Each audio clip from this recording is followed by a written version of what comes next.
Bismillahirrahmanirrahim. Dear students, our daughters and sons from Gaza, honorable federal ministers, government officials, and officers from PMDC, Assalamu alaikum and a very good afternoon.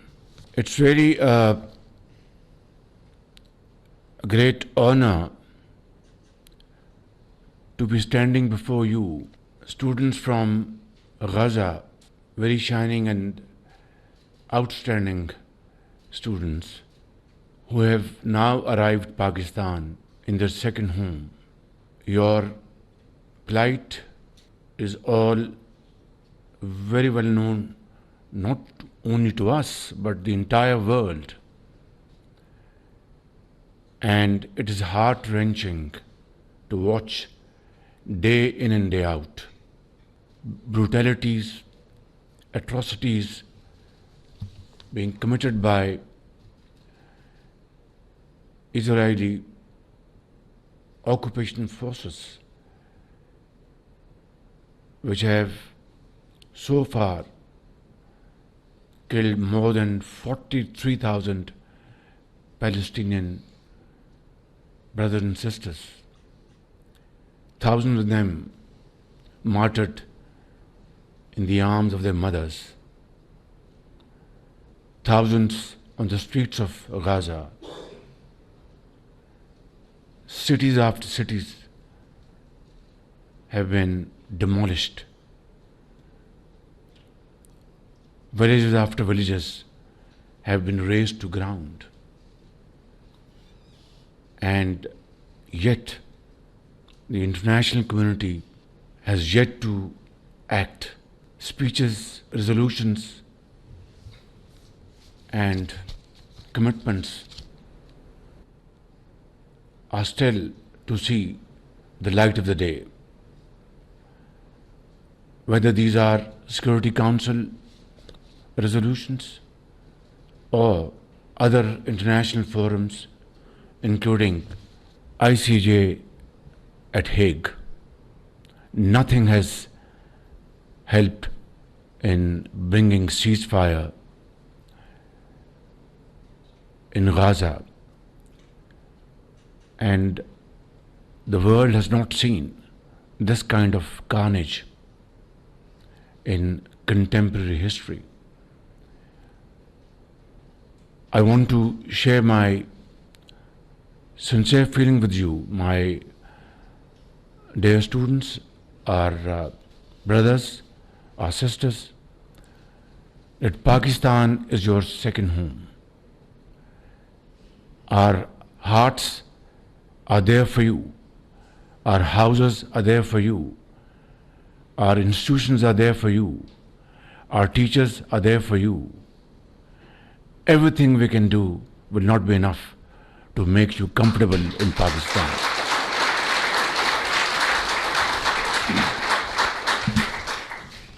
I was at UNGA session and we heard speeches after speeches speaking about Palestine, speaking about how Israeli forces are committing genocide in that part of the world. And there were presidents, there were prime ministers, there were heads of states, kings. But after that session, blood still flows in the streets of Gaza. Schools are being bombarded. Hospitals are being smashed. And the world is a silent spectator. I have, in one of my speeches, drawn a stark comparison, a parallel. We know how peace was achieved in Northern Ireland. We know how East Timor was carved out as a separate, independent unit.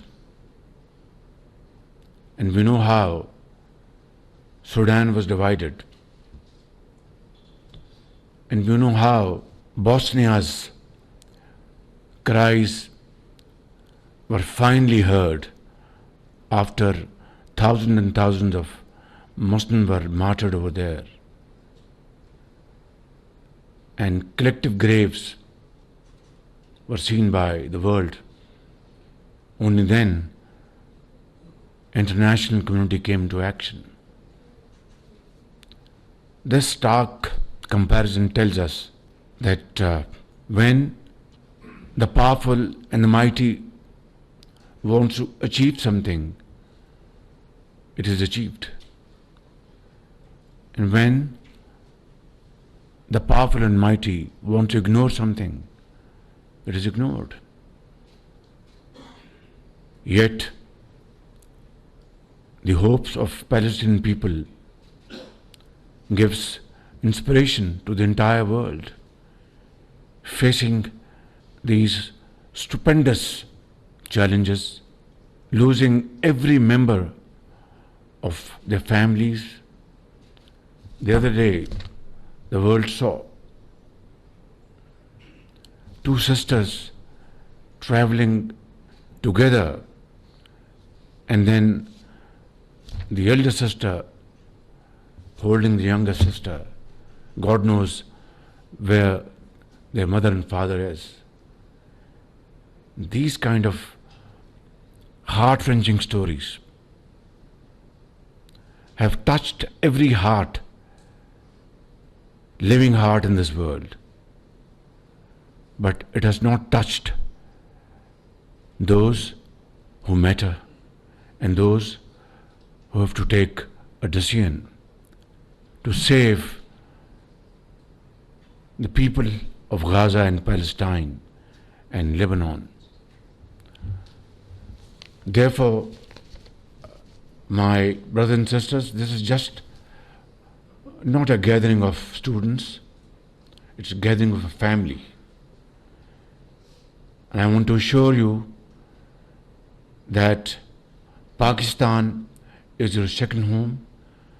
This first batch of 151 students, financed and promoted by great philanthropist from UK known as the Gaza Health Outreach Program for Education, and Dr. Yusufuddin, Dr. Irfan Malik.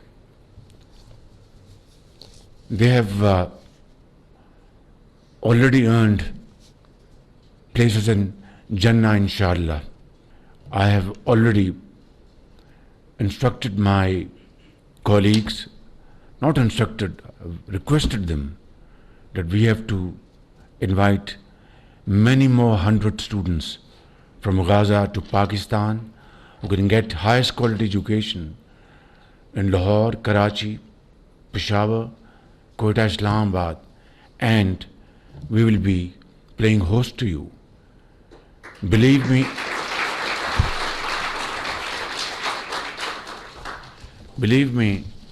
it's not a favor. It's a responsibility which I have discharged long ago, but it's never too late. And while the cost of this batch of students will be borne by Al Khidmat Foundation and those great people sitting there, I will make sure that while additional students come here in Pakistan, not only we will provide them finest quality education, but it will be all free of cost, borne by the government of Pakistan, inshallah. I will therefore request Dr. Bharat and Secretary Health and Secretary Foreign Affairs to kindly take up this challenge immediately, and through proper coordination please come up with your recommendations without any delay as to how many more students, brightest of the bright, can we invite to Pakistan and house them in the best learning seats of Pakistan. This should be done not in months but in days and weeks. So, my dear brothers and sisters, while you have left Gaza, your birthplace, and your dear ones behind you, and I wouldn't want to ask you, rather don't have the courage to ask you, that how many of you have lost your dear and near ones over there. But let me assure you that our heart pumps with your heart. We are one family, and you will, inshallah, not feel. Of course, you will miss your parents, miss your relatives, but you have your brothers and sisters here who will look after you like a family. Antum ikhwan, hada baytukum, Pakistan baytukum inshallah. قلبي مفتوح لكم يعني أي وقت إن شاء الله، ونانا موجودين مشتاقين، هذا فرض علينا يعني. أنتم ليس ضيوف، أنتم إخوان والله العظيم. باكستان بيتكم وبيتي.